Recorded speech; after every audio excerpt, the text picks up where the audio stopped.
Hello, everyone. Week 4 in English 431. I appreciate the work that you all are putting into the course. You all are doing an excellent job just kind of being in the course, doing the things you need to do, and so on. Let's go first to the community. What I wanted to do really quickly is share my screen with you. Here we go. You'll notice that in terms of the week 3 field notes, you all experienced this, and I had some questions. This is kind of why this is the way that I framed it. Is I thought maybe there was a way in which there would be individual meetings with students at the allotted times. It seems like most people did what Richard was talking about here, which was only one person showed up to the mentor workshop. Larissa said, not a mandatory meeting, so most people just didn't show up. Becca Sibit showed up. That's cool. um, uh, uh, Mostly projects, optional Zoom time, little participation. Some great field notes here, no workshop, but there was some session hours to turn into office hours. People dropped by to Miguel's space. Austin was saying the same thing. Travis was doing a good job. With what we're allotted, we're doing a great job. Here's Jennifer's notes right here. And be a bit lenient in these times, make helpful comments. Wonderful. It can be hard to parse all of the things that are going on in the world right now. On the one hand, we've got a pandemic that has claimed almost 500,000 lives. On the other hand, we've got an economic depression, the likes of which we haven't seen in quite some time, and which will have long-term effects.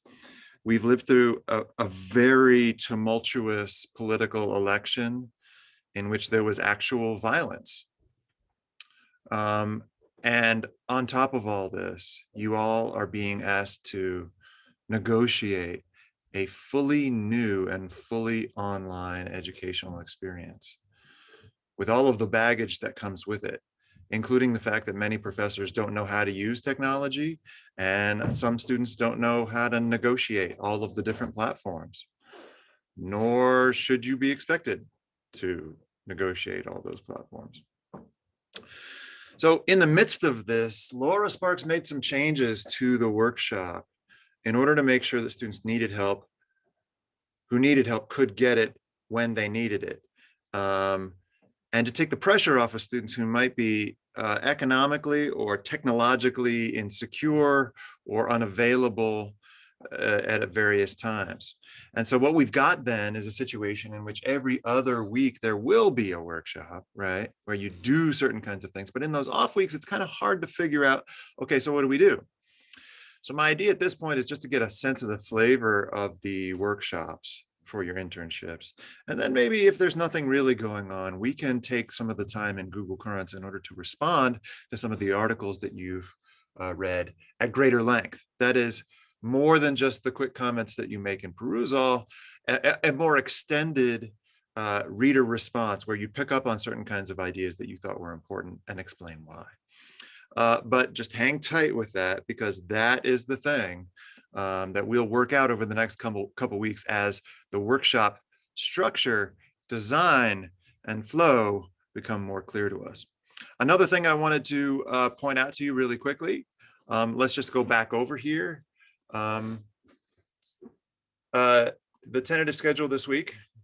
This is what is due. The welcome video will go right here. Remember that by Wednesday, we are reading 2 articles this week, and it's 2, not 1, but they are interrelated just like last week, and will give us some interesting ways of thinking about language diversity.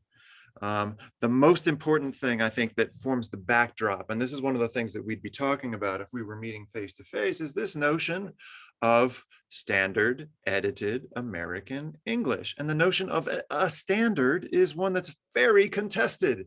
Does a language standard exist? If so, in what form? Or what are the ways we enforce certain standards, right? Against another notion that I think is super important in the 21st century, and that is multilingualism, what I'm calling language diversity. We have students who are coming to us who are multilingual. They are bilingual, trilingual, quadrilingual. I don't even know if that's a word. They know a number of different languages and have a number of different linguistic communities that they are in. This is not just sort of talking like a surfer, you know, like the dialect or style differences that might mark highfalutin prose from more down and dirty prose. We're talking about totally different language groupings that people use in a variety of different contexts. What I think is important for us to consider here, and as we work with both Harris and Silva's tutoring ESL students, issues and options, and Tonus's tutoring multilingual students, shattering the myths, is that the things that we have been told about language and how it functions in our society are a bunch of myths, by and large. That is, that there is a language standard. The attempt to form a language standard, to make standard American English a real standard, is a colonial project. And if we live in a white supremacist society, we have to imagine that some of the rules that we have set up for language also operate according to those same racist or white supremacist codes. That is, that when we police language that differs from the norm, but we get to say what the norm is. We rhetorically have the power. We, I mean, white men, have the power to set those norms. So as a backdrop to kind of the stuff that we are talking about with language diversity, I want us to understand that when you work as a language teacher or a mentor, we have to be open to different forms of language use, and we have to celebrate language diversity rather than punishing it.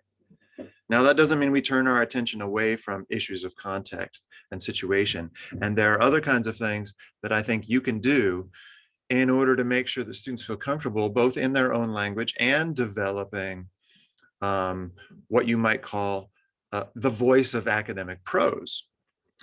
But one of the things that we should do is we should, from the very beginning, politicize this notion. We should say, okay, that there are language differences that can be used against people, and we have to be aware of those kinds of language differences as we start to make certain kinds of choices. So this is what I'd say in terms of, I'm down in the basement. I think something's about to come down.